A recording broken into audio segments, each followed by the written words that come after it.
guys, grabe, akala ko magda-diet ako pero grabe, it's hard to make diet. And ito nga, mayroon akong fish. Kakain ako ng rice. Alam mo naman, Gotham's to the max. Nagtiis ako ng breakfast tapos yung lunch. Kakain ako dahil gutom na ako. Pero normally, I'm not eating breakfast. Pag nagutom ako ng 11, 10 or 11, 12, ayun, kakain ako. Pero, I never eat breakfast. Yun nga. Kain tayo, guys. Alam niyo kung anong ulam ko? Isda. Fish. Ang plan ko ay to make sweet and sour fish. But, you know, I don't have ingredients. So, I make it something different. But, it still good. Masarap pa rin siya. Sarap as in, masarap. Nakakamiss din pala yung isda. No? Nung nandun ako sa Pilipinas, nagsawa ako ng isda, manok. Parang, alam mo, gigising ako sa umaga, magtitila ako ng, yan diba doon? Sa province, magising mo. 3 o'clock pa lang, gising na yung mga manok para tumilaok. Ayun nga. Laging gano'n ang ulam. Nakakasawa. Sarap.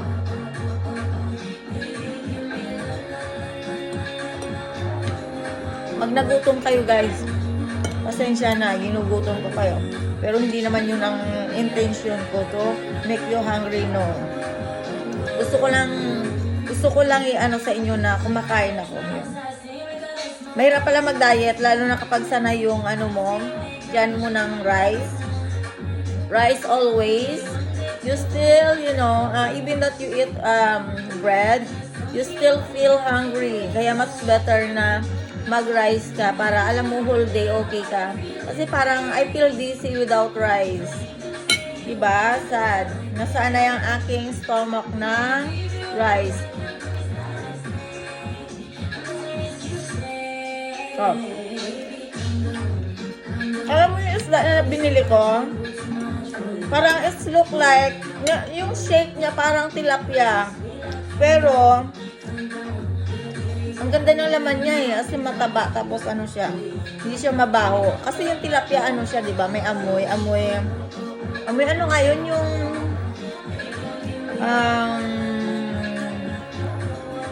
sa lupa, amoy lupa. Alam mo yun?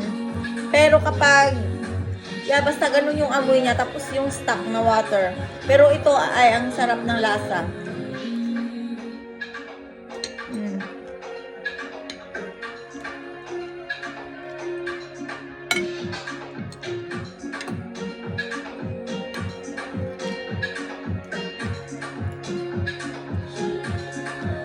May gagawin ako. Basta, ganda ng rose ng kapitbahay, no? Alam mo, nag-wish ako na sana yung rose namin dyan in front, hindi namin tinanggal. Kasi ang ganda-ganda ng flower noon. Ewan ko ba kung bakit ko tinanggal. Dapat nag-aano na ako ngayon eh. Alam mo yung nagki-clip-clip ng mga rose para gawing bouquet. Sayang. As in, tinanggal ko. Ang ganda ng bulaklak. As in, dark. Para siyang kulay maroon. It's look like, basta ang ganda. It's a big petals of rose. Ang ganda. Kaso lang, alam mo, kasi malapit sa window, ni-remove ko siya. Pero natuto lang ang ganda ng kulay. Ayun guys, wala akong gagawin today. Dito lang ako sa bahay. Tsaka gusto ko mag-relax. Parang alam mo, nakakapagod sa labas lagi. Mas maganda pa rin na paminsan-minsan you need to stay home and rest. Alam mo yon.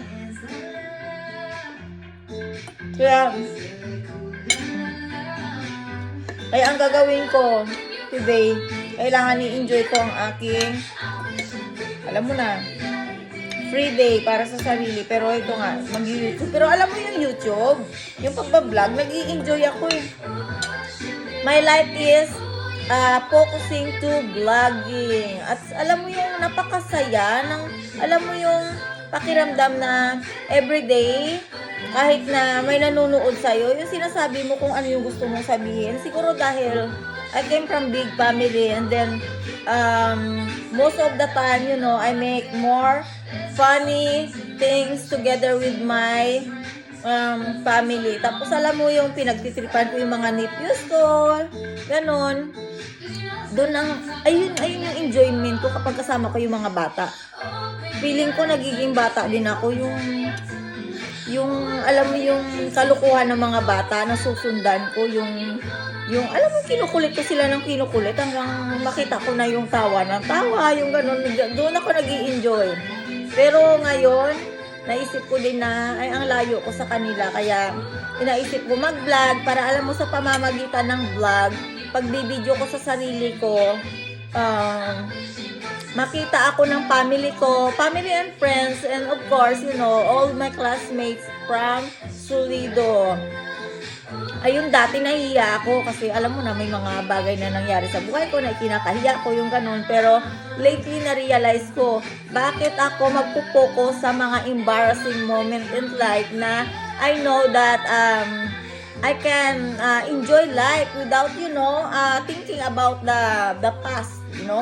You cannot survive or you cannot live to past life. Much better that enjoy life, move on, and think positive always. At yun ang ginagawa ko, guys. Ginagawa kong, ang pagbablog ay, doon yung malalaman kung ano ako, kung ano si Rogelia. Yun nga, guys. Ako, it's me, it's real me. Ayun, guys, kung mayroon kayong gustong itanong sa akin, magtanong lang kayo.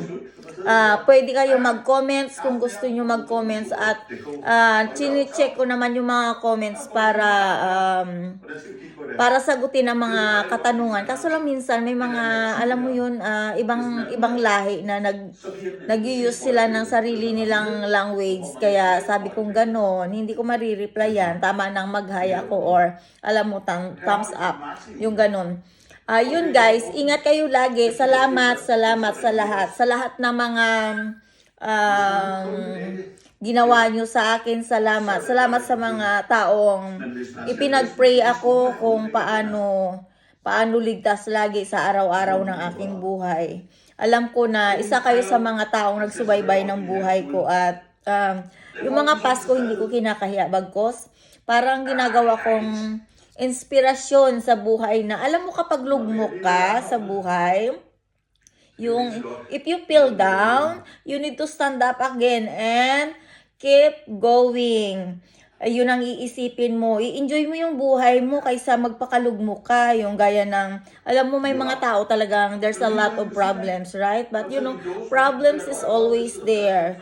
The problems is always following to the person. Ayun. Mawawala lang siguro yung kapag wala ka na sa mundo. Pero alam mo, mas masarap i-enjoy ang buhay. Kung anong buhay mayroon ka, at gawin mo kung anong yung bagay na magpapasaya sa'yo. Yun. Yun lang masasabi ko, guys. Enjoy life without stress around you. Move away from stress. Kasi alam mo, sa totoo lang, nagkaroon ako ng breakdown. Yung alam mo, nervous breakdown because of that. Pero, this time I know that I'm okay now. Not totally okay, but I'm trying to be okay. And I know that someday, it's gonna be back. Who's Rogelia? I know it's a new beginning. To be like me before, but you know, basta guys, iko-continue ko kung ano ako ngayon, at kung babalikan ko noong high school ako, kung ano ang, alam mo yung kalukuhan ko dati, parang parang ganun ako ngayon eh, parang kulang lang siguro ako sa mga friends, kasi syempre, di ba kapag abroad ka, malayo ka sa family mo, malayo sa mga kaibigan, pero you meet new friends. The important is choose good friends that you know you can really trust, you know. In worst time situation of your life, they are always be with you. And I know that matatagpuan mo ang tunay na kaibigan in worst situation of your life. At ayun ay natagpuan ko. Alam mo yun, natagpuan ko yung sarili ko na, oh my God, this is what I want. I'm free. I'm free to do what I want. And yun yung bagay na nagpapasaya sa buhay ko. At isa sa anak ko, yun yung anak ko, family ko ang nagpapasaya sa buhay ko. Diba ang sarap magkaroon ng, alam mo, bagong buhay, bagong ikaw, na alam mo yung gusto mong gawin nung high school ka, yung parang yung kaligayahan mo lang is talking to your friends, make for fun, parang yung ganun ako ngayon, at yun ang bagay na gusto kong ituloy sa buhay ko.